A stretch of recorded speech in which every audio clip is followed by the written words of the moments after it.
Hello students, I am Dr. A.B. Patil. In this video lecture, we are going to discuss about the supporting connective tissue. Supporting connective tissue are characterized by presence of hard matrix. There are two types of the supporting connective tissue and these are nothing but the cartilage and bone. In this video lecture, we are going to discuss about the cartilage.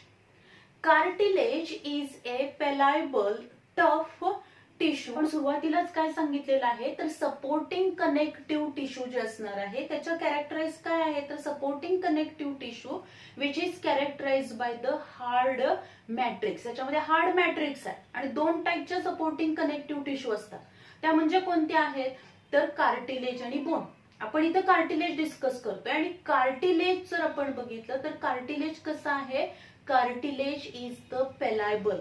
Cartilage हे पेलायबल आहे, tough आहे and the cartilaginous fish endoskeleton of the cartilaginous fish which is formed from this cartilage as well as this cartilage which is present in the vertebrates. वर्टिब्रेटच्या बॉडीमध्ये cartilage present असेल. वेगवेगळ्या ठिकाणी हे cartilage present असणार आहे. बरेचसेच जे bones आहेत त्या बोन्स दोन लॉंग बोनच्या मध्ये टिप पोर्शनला अशा ठिकाणी हे कार्टिलेज प्रेझेंट असेल. आणि कार्टिलेज हे कसं आहे पेलायबल आहे म्हणजे ते लवचिक आहे. आता या कार्टिलेजचं जर स्ट्रक्चर आपण बघितलं तर त्या स्ट्रक्चर मध्ये आपल्याला काय दिसेल तर जे काही मॅट्रिक्स आहे this matrix which is delineated by a covering and this is nothing but the perichondrium. त्याला आपण काय म्हणणार आहोत पेरिकॉन्ड्रियम. आता पेरिकॉन्ड्रियम का म्हणायचं कारण या मॅट्रिक्सला आपण कॉन्ड्रिन म्हणतो आणि या कॉन्ड्रिनच्या भोवती जे कव्हरिंग प्रेझेंट आहे त्याला आपण पेरिकॉन्ड्रियम म्हणतो.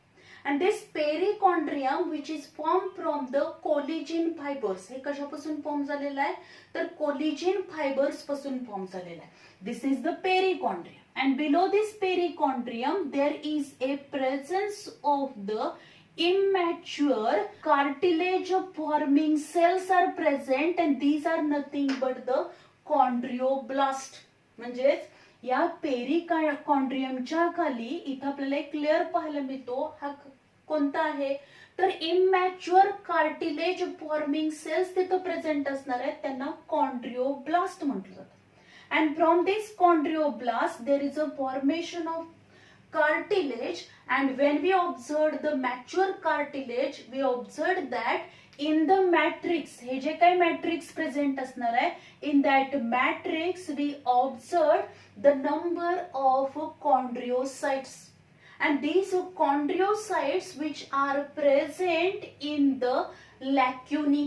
हे जे आपल्याला स्ट्रक्चर्स पाहायला मिळतात ते काय आहेत लॅक्युनी आहेत आणि या लॅक्युनी मध्ये 2 to 8 chondriocytes present असतात. In this way, this cartilage which is formed from the perichondrium, chondroblast and the matrix below this chondroblast the matrix present असेल and in this matrix there is a presence of collagen fibers or the yellow fibers or there is a presence of the lacunae and in that lacunae there is a presence of 2 to 8 chondriocytes तिथं present असते. Then depending upon the nature of matrix there are 4 different types of the cartilage. Cartilage चे 4 different types आहेत and these are nothing but the hyaline cartilage, elastic cartilage, then the fibrocartilage and calcified cartilage. असे cartilage चे 4 types आहेत depending upon the nature of the matrix. First we discuss about the hyaline cartilage. पहिला type आपल्याला बघायचा आहे तो म्हणजे hyaline cartilage. तर hyaline cartilage लाच आपण म्हणतो ग्लास लाईक कार्टिलेज. हे कार्टिलेज कसं आहे ग्लास लाईक कार्टिलेज आहे and in this hyaline cartilage we observed that there is a presence of the perichondrium. इथं perichondrium present असणार आहे and below this perichondrium there is a presence of the chondroblast. Means the immature cartilage forming cells इथं present असणार आहेत आणि त्या cells कुठे present आहेत तर या पेरिकॉन्ड्रियमच्या खाली आपल्याला इथं कॉन्ड्रिओब्लास्ट पाहायला मिळते. Below this chondroblast there is a presence of the matrix, and the matrix of this hyaline cartilage which is bluish white and gel like. म्हणजे जर आपण बघितलं तर या हायलाइन कार्टिलेजचं जे मॅट्रिक्स आहे ते कसं आहे, ब्लूइश व्हाईट कलरचं आहे, त्याचबरोबर ते जेल लाईक आहे. आणि आपल्याला हे जे काही हायलाइन कार्टिलेज आहे ते आपल्याला सेम ग्लास सारखं दिसणार आहे, म्हणून आपण याला ग्लास लाईक कार्टिलेज पण म्हणतो. त्याचबरोबर जर आपण इथं बघितलं तर या हायलाइन कार्टिलेज मध्ये मॅट्रिक्स मध्ये आपल्याला काय पाहायला मिळतील, there is a presence of the collagen fibres. तिथं कोलिजेन फायबर्स प्रेझेंट असणार आहेत, as well as there is a presence of the lacunae. हे जे आपल्याला पाहायला मिळतात ते काय आहेत, लॅक्युनी प्रेझेंट आहे. अँड इन दॅट लॅक्युनी, या लॅक्युनी मध्ये 2 to 8 कॉन्ड्रिओसाइट्स प्रेझेंट आहेत. इथं काय प्रेझेंट असणार आहे, कॉन्ड्रिओसाइट्स प्रेझेंट आहे. म्हणजे जर समजा हे आपण एक लॅक्युना कन्सिडर केला तर एका लॅक्युनामध्ये 2 ते 8 कॉन्ड्रिओसाइट्स प्रेझेंट असतात. In hyaline cartilage number of chondrocytes are present. Chondrocyte जास्त प्रमाणात कॉन्ड्रिओसाइट्स तिथे प्रेझेंट असणार आहेत, as well as there is a presence of the collagen fibre and the matrix means chondrin which is bluish white in colour and gel like. Then this hyaline cartilage which is a shock absorber. Hyaline cartilage हे कसं आहे, shock absorber आहे. Then म्हणजेच directly एखाद्या ऑर्गनला हा जो काही shock आहे, मेकॅनिकल शॉक आहे, तो डायरेक्टली त्याला बसणार नाही, कारण तिथं जे हायलाइन कार्टिलेज आहे, this hyaline cartilage which absorb this shock. So it is a shock absorber. ते शॉक ऍब्सॉर्बर म्हणून काम करणार आहे. त्याचबरोबर इट प्रोव्हाइड द फ्लेक्झिबिलिटी. हे काय करणार आहे, त्या ऑर्गनला फ्लेक्झिबिलिटी दे. Means hyaline cartilage which provide flexibility, लवचिकता आपण म्हणतो त्याला, फ्लेक्झिबिलिटी देणार. त्याचबरोबर हायलाइन कार्टिलेज काय करेल, hyaline cartilage which reduce the friction. जे काही घर्षण होणार आहे, कारण दोन बोनच्या मध्ये हे हायलाइन कार्टिलेज प्रेझेंट असतं, and it reduce the friction. हे काय करेल, फ्रिक्शन रिड्यूस करणार आहे. So this hyaline cartilage which play very important role as a shock absorber. It provide flexibility, it reduce the friction. Then where this hyaline cartilage is present. आता हे hyaline cartilage कुठं present असेल, it present at the ends of long bones. जे मोठे bones असणार आहेत आपल्या body मधले, त्या लॉंग बोनच्या एंड रिजनला हे प्रेझेंट असते. म्हणजे मोस्टली आपण जर बघितलं 2 बोनच्या मध्ये मोस्टली हे हायलाइन कार्टिलेज प्रेझेंट असेल. त्याचबरोबर हे कुठे प्रेझेंट आहे तर इपिग्लॉटिस. जर आपण इथं स्ट्रक्चर बघितलं, हा ट्रॅकिया रिजन आहे, त्याचबरोबर हे लॅरेंक्स आहे, आणि इथं हायोइड बोन प्रेझेंट आहे. This one is the epiglottis. The epiglottis, in that epiglottis there is a presence of the hyaline cartilage. इथं हायलाइन कार्टिलेज प्रेझेंट असणार आहे. त्याचबरोबर हायोइड बोन जे असणार आहे which is also form from this hyaline cartilage. Hyaline cartilage तिथं present असेल, hyaline cartilage पासून ते फॉर्म झाले. As well as it is present in the trachea. Trachea cartilage आपण जर बघितली, जे काही ट्रॅकिया आहे, विंड पाईप जी असणार आहे, त्या ट्रॅकियावरती आपण जर बघितलं त्याच्यावरती रिंग प्रेझेंट असतात, कार्टिलेजिनस रिंग प्रेझेंट असतात, आणि ते जे कार्टिलेज आहे ते हायलाइन कार्टिलेज पासून या रिंग फॉर्म झाले असतात. And due to presence of this cartilaginous ring on this trachea which are open continuously. म्हणजे ही जी काही विंड पाईप आहे ती कंटिन्युअसली काय होते, ओपन राहते, की ज्याच्यामधून एअर ही पास होऊन ती ब्रॉन्किओलाय आणि लंग्स मध्ये ती एंटर होणार आहे. आणि त्यामुळं त्याच्यावरती जे कार्टिलेज प्रेझेंट आहे ते हायलाइन कार्टिलेज आहे, की जे त्या ट्रॅकियाला ओपन ठेवण्याचं काम करतं. त्याचबरोबर hyaline cartilage which is found at the ends of long bones, epiglottis, trachea, ribs, then larynx. लॅरेंक्सच्या तिथं प्रेझेंट आहे, as well as the hyoid.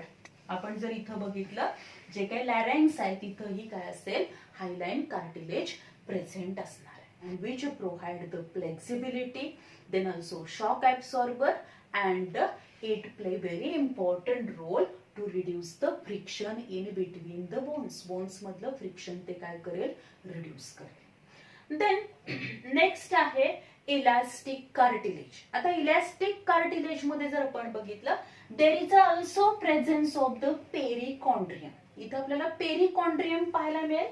And in this elastic cartilage there is presence of elastic fibers. तिथे elastic fibers आहेत, yellow fibers तिथे present असतील आणि त्या fibers मुळे ज्या ठिकाणी हे इलास्टिक कार्टिलेज प्रेझेंट असेल, it provide elasticity to that organ.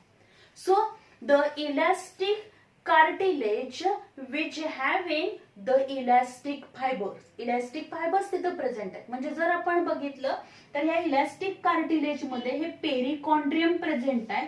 Below this perichondrium there is a presence of the matrix. इथं मॅट्रिक्स प्रेझेंट असेल, म्हणजे ह्या पेरिकॉन्ड्रियमच्या खाली इथं कॉन्ड्रिओब्लास्ट प्रेझेंट असणार. कॉन्ड्रिओब्लास्टच्या खाली हे मॅट्रिक्स प्रेझेंट असेल. And this matrix which contain the lacuna, इथं लॅक्युना प्रेझेंट असतील. त्या लॅक्युना मध्ये 2 to 8 कॉन्ड्रिओसाइट्स प्रेझेंट असणार आहेत. But as compare to this hyaline cartilage, in elastic cartilage chondrocytes are few in number. म्हणजे आपण जर बघितलं तर हायलाइन कार्टिलेज पेक्षा इलास्टिक कार्टिलेज मध्ये कॉन्ड्रिओसाइटचा नंबर हा कमी असतो. त्याचबरोबर या मॅट्रिक्स मध्ये आपल्याला नंबर ऑफ हे काय पाहायला मिळतील, तर इलास्टिक फायबर्स पाहायला मिळतील. आता हे जे काही इलास्टिक फायबर्स असणार आहेत, येलो फायबर्स इथं प्रेझेंट असणार आहेत. And due to presence of this elastic fibers it provide elasticity to that organ. And as this elastic fibers these are yellow, और त्यांना आपण येलो फायबर्स म्हणतो. And due to which this elastic cartilage which appear yellow in color, ते yellow कलरच आपल्याला पाहायला मिळेल. Then what is the function of this elastic cartilage. आता इलास्टिक कार्टिलेजचं फंक्शन काय, it support and maintain the shape of body parts. जे काही बॉडीचे पार्ट्स आहेत त्यांना सपोर्ट तर करणारच आहे, त्याचबरोबर त्याचा शेप मेंटेन करण्याचं काम हे इलास्टिक कार्टिलेज करेल. It gives support and maintain the shape of the body parts. Then where it is present in the earlobe. म्हणजे एक्सटर्नल इयर जो आहे आपला, इयर पिन्ना जो असतो, तो इयर पिन्ना कशापासून फॉर्म झालेला आहे, which is form from this elastic cartilage. Then it is also present in the tip of the nose. नोजच्या टिप रिजनला पण हे काय प्रेझेंट असणार आहे, इलास्टिक कार्टिलेज प्रेझेंट असेल.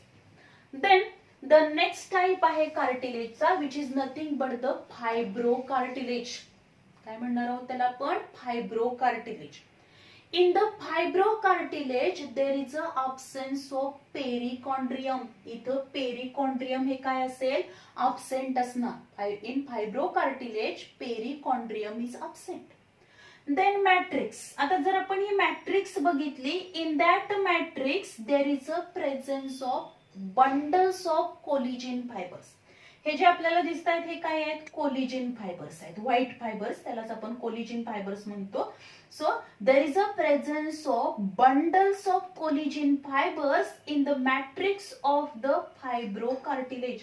फायब्रोकार्टिलेजच्या मॅट्रिक्स मध्ये कोलिजिन फायबरचे बंडल्स असतील, व्हाईट फायबरचे बंडल्स इथं प्रेझेंट असणार. As well as there is a presence of the few chondrocytes. इथं जे आपल्याला पाहायला मिळतात हे काय आहेत, तर कॉन्ड्रिओसाइट्स प्रेझेंट आहे. म्हणजेच लॅक्युना प्रेझेंट असेल, प्रत्येक लॅक्युनामध्ये आपल्याला 2 to 8 कॉन्ड्रिओसाइट्स पाहायला मिळतील. So in each lacuna we observe that 2 to 8 chondrocytes, but the chondrocyte number is few as compare to the hyaline cartilage. Hyaline cartilage पेक्षा इथं कॉन्ड्रिओसाइटचा नंबर हा काय असणार आहे, कमी असेल. त्याचबरोबर जर आपण इथं बघितलं तर हे जे काही फायब्रोकार्टिलेज जे आहे, this fibrocartilage which is the rigid cartilage. हे कसं आहे, रिजिड कार्टिलेज आहे. As compare to other cartilage, this cartilage which is the rigid one. Then this fibrocartilage which maintain the position of vertebrae. म्हणजे जो आपला व्हर्टिब्रल column आहे, त्या व्हर्टिब्रल column मध्ये जे नंबर ऑफ व्हर्टिब्रे असणार आहेत, त्या व्हर्टिब्रेची जी पोझिशन आहे ती पोझिशन मेंटेन करण्याचं काम हे फायब्रोकार्टिलेज करतं. It maintain the position of vertebrae because in between this vertebrae, हे जे काही व्हर्टिब्रे आहे त्या व्हर्टिब्रे मध्ये, दोन व्हर्टिब्रेच्या मध्ये एक इंटर व्हर्टिब्रल डिस्क प्रेझेंट असते. आपण जर बघितला व्हर्टिब्रल कॉलम बघितला, जे काय मणके आहेत आपले, त्यामध्ये जर आपण बघितलं तर ते जे व्हर्टिब्रे प्रेझेंट आहेत त्या दोन व्हर्टिब्रे मध्ये, प्रत्येक दोन व्हर्टिब्रे मध्ये तिथं इंटर व्हर्टिब्रल डिस्क प्रेझेंट असणार. आणि ही जी इंटर व्हर्टिब्रल डिस्क असेल, ती इंटर व्हर्टिब्रल डिस्क ही कशापासून फॉर्म झालेली आहे, which is form from the fibrocartilage. ती फायब्रोकार्टिलेज पासून फॉर्म झाली आहे आणि म्हणून तिचं फंक्शन काय आहे तर maintain the position of the vertebrae. या व्हर्टिब्रेची पोझिशन मेंटेन करण्याचं काम हे फायब्रोकार्टिलेज करते. Then it is also present in the pubic symphysis. Pubic symphysis मध्ये फायब्रोकार्टिलेज प्रेझेंट असणार. आता प्युबिक सिम्फायसिस म्हणजे काय, जे दोन प्युबिक बोन्स आहेत पेल्विक गर्डल मध्ये, जर आपण बघितलं जे प्युबिक बोन्स आहेत त्या दोन प्युबिक बोन्स जिथं जॉईन होतात त्या पार्टला आपण प्युबिक सिम्फायसिस म्हणतो. And in that pubic symphysis there is a presence of the fibrocartilage. Fibrocartilage the present असणार. देन the next type आहे कार्टिलेजचा, that is the calcified cartilage. The calcified cartilage जर आपण बघितलं, this calcified cartilage which is rigid one and it become rigid due to presence of the salts in their matrix.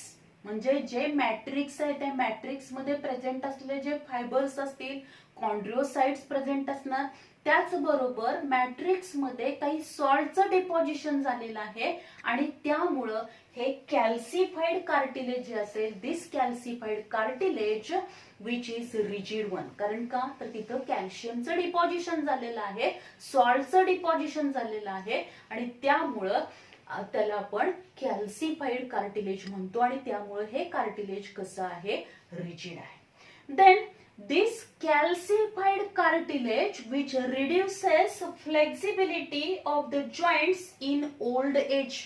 old age मध्ये हे बोनची जी काही flexibility आहे ती flexibility reduce करणार. reduces flexibility of the joints in the old age and where it is present, it is present in the heads of the long bones. म्हणजे कॅल्सिफाईड cartilage example आहे त्याचं heads of the long bones. So this is all about the cartilage. जर आपण बघितलं supporting connective tissue मध्ये दोन types आपण बघितले होते, कार्टिलेज आणि बोन. त्यामधला कार्टिलेज जो आहे त्या कार्टिलेज मध्ये आपण चार टाइपचे कार्टिलेज बघितले, hyaline cartilage, then elastic cartilage, fibrocartilage and calcified cartilage. आणि हे कार्टिलेज जे असणार आहे ते व्हर्टिब्रेट मध्ये वेगवेगळ्या ऑर्गनच्या तिथं हे कार्टिलेज प्रेझेंट असेल की जे पेलायबल आहे, म्हणजेच ते लवचिक आहे, विच गिव्स द फ्लेक्झिबिलिटी ते देणार आहे. त्याचबरोबर जे फ्रिक्शन आहे ते फ्रिक्शन रिड्यूस करतं, काही ऑर्गनचा शेप मेंटेन करणार आहे, सपोर्ट देणार आहे, as well as it act as a shock absorber. आता हे जे काही टाइप्स आहेत कार्टिलेजचे याच्यावरती आपल्याला एक्झाम मध्ये क्वेश्चन विचारला जातो, तो म्हणजे त्याचं जे मॅट्रिक्स आहे त्या मॅट्रिक्सशी रिलेटेड आपल्याला क्वेश्चन विचारला जातो. मॅट्रिक्स वरून हे चार टाइप्स पडलेले आहेत आणि या मॅट्रिक्स आपल्याला दिलं जाईल आणि एका साईडला त्याचं मॅट्रिक्स दिलं जाईल, दुसऱ्या साईडला कार्टिलेजचा टाइप दिला जाईल आणि मॅच द पेअर मध्ये सुद्धा क्वेश्चन विचारला जाऊ शकतो किंवा फिलिंग द ब्लँक्स मध्ये सुद्धा आपल्याला क्वेश्चन विचारला जाऊ शकतो. Which one of the following cartilage is a glass like cartilage. तिथं हायलाइन कार्टिलेज येणार आहे किंवा fibrocartilage which is present in. आता नेमकं हे फायब्रोकार्टिलेज कुठं प्रेझेंट असणार आहे, which is present in the intervertebral डिस्कच्या तिथं प्रेझेंट असते, किंवा epiglottis which is form from the dash dash cartilage. अशा टाईपचे क्वेश्चन आपल्याला याच्यावरती विचारले जाऊ शकतात, किंवा थेरीसाठी एखादी शॉर्ट नोट सुद्धा आपल्याला याच्यावरती विचारली जाऊ शकते, किंवा कार्टिलेजचा टाईप, लोकेशन आणि त्याचं फंक्शन अशा टाईपचा चार्ट देऊन सुद्धा तो कम्प्लीट करण्यासाठी आपल्याला एक्झाम मध्ये थेरीसाठी विचारला जाऊ शकतो. So this is all about the cartilage and different types of the cartilage. Thank you very much.